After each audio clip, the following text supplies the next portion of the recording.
Welcome to அனதிஸ் kitchen. வாங்க, இன்னைக்கு பட்டாணி பன்னீர் மசாலா ஒன்று ஒயிட் கலர்லேயே தான் இருக்கும். இது மட்டர் பன்னீர்னு சொல்லுவாங்க. இதை மட்டர் பன்னீர் ஒன்று பண்ணி காட்டுறேன். பன்னீரை வந்து பொரிச்சு வச்சுருக்கேன். பட்டாணியை வந்து சுடு தண்ணியில் கொஞ்சம் நேரம் கொதிக்க வச்சுருக்கேன். அதுலேயே அது வெந்துடும்.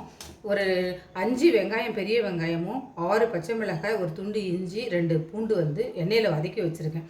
இதை ஃபைன் பேஸ்ட்டாக இருக்கணும். இது கூட வந்து ஒரு கைப்பிடி வந்து முந்திரியை சேர்த்து இதை வந்து அரைச்சிட்டு வந்து காட்டுறேன். இப்படி சேர்த்து பார்க்கலாம். பட்டர் போட்டேன். இது வானல் கிட்ட இருந்ததுனால மெல்ட் ஆகிடுச்சு. கொஞ்சம் போல் ஜீரகம் போட்டு, ஒரு 1/2 ஸ்பூன் ஜீரகம் போட்டால் போதும். வேறு எதுவுமே இதில் தாளிப்பு கிடையாது, ஜீரகம் மாத்திரம்தான். அதை போட்டுட்டு இப்போ நம்ம அரைச்சிட்டு வந்த இந்த பேஸ்ட்டை வந்து போட்டுக்கணும்.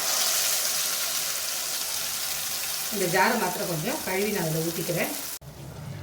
பொதுவாக இந்த வெங்காயத்தை வந்து பச்சையாக தான் அரைப்பாங்க. வெங்காயம், பூண்டு, பச்சை மிளகாய், இஞ்சி எல்லாத்தையும் பச்சையாக அரைச்சி தான் போடுவாங்க. நான் கொஞ்சம் சீக்கிரமாக செய்யணும் அப்படின்றதுக்காக வதக்கிட்டேன். ஏன்னா பச்சையாக போடணும்னா ரொம்ப நேரம் வதக்க வேண்டியிருக்கும், அந்த ராஸ்மெல் போகிறதுக்கு. அதனால் நான் வந்து கொஞ்சம் வதக்கிட்டு அரைச்சிட்டேன்.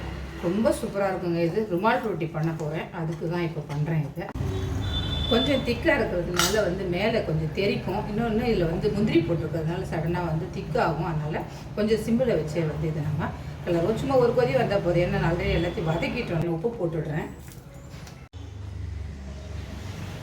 கொதிச்சிடுச்சு. இப்போ வந்து வேக வச்சு வச்சுருக்க பச்சை பட்டாணி அந்த பன்னீரையும் சேர்த்துக்கிறேன். ஹோட்டல்கள்லாம் போனோம்னா ரொம்ப காசு கொடுத்து இதை சாப்பிட்ணும்.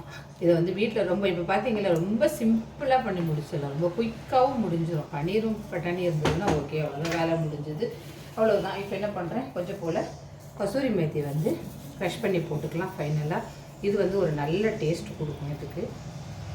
மட்டர் பன்னீர் ரெடி ஆகிடுச்சு.